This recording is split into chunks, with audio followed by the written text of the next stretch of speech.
Shaka Zulu was born in a small village in southern Africa many years ago. From the very beginning, his life was hard. People laughed at him and his mother, Nandi. They said cruel words and treated them as if they did not belong.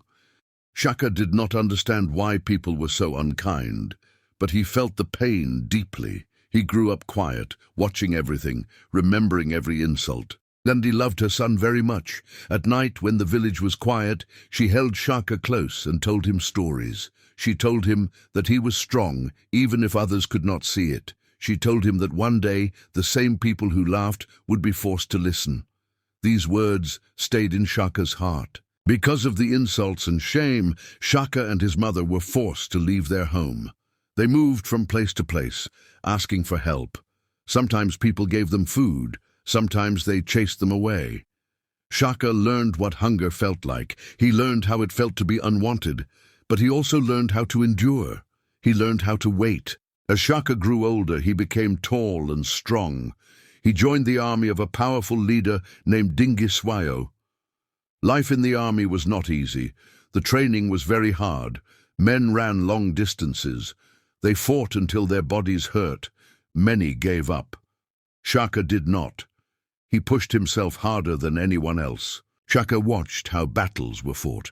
He saw that throwing spears from far away did not always work. Enemies could escape or fight back.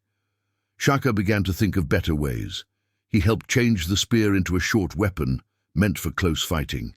He taught soldiers to stay together and protect each other with large shields. These changes made the army stronger. Dingiswayo noticed Shaka's courage and intelligence. He trusted him and gave him more responsibility. For the first time in his life, Shaka felt respected. He felt that he had found his place in the world. One day, news came that Shaka's father had died. Soon after, Shaka learned that his half-brother had taken the Zulu leadership. With Dingiswayo's support, Shaka returned to his father's land. His half-brother was killed, and Shaka became leader of the Zulu people. At first, the Zulu was small and not very powerful. Shaka worked day and night to change that. He trained the warriors strictly. He demanded bravery and discipline. Those who obeyed him were rewarded. Those who disobeyed were punished. Slowly, the Zulu grew strong. Other groups tried to fight Shaka, but his army was better trained. His soldiers moved like one body. They surrounded their enemies and defeated them. Many villages joined the Zulu instead of fighting them. Shaka's name spread across the land. Some people admired him. Many feared him. Then terrible news arrived. Dingiswayo, Shaka's mentor and protector, was killed by an enemy ruler named Zwide. Shaka was filled with anger and sadness. He promised revenge. In a great battle, Shaka's army defeated Zwide's forces. After this victory, no one doubted Shaka's power. Under Shaka's rule, the Zulu kingdom became very organized. There were clear rules. Food was shared. Soldiers protected the land. But life was strict. Shaka did not allow soldiers to marry because he believed love would distract them. Punishments were often harsh. The person Shaka loved most was his mother, Nandi. She was his guide and comfort. When Nandi became sick and died, Shaka's world collapsed. He cried openly, something few had ever seen him do. His sadness turned into anger and confusion. Shaka made painful rules during this time. He ordered long periods of mourning. Many people suffered because of his grief. The warriors began to fear their king more than their enemies. Whispers of concern spread through the kingdom. Shaka started to believe that everyone was against him. He trusted fewer people each day.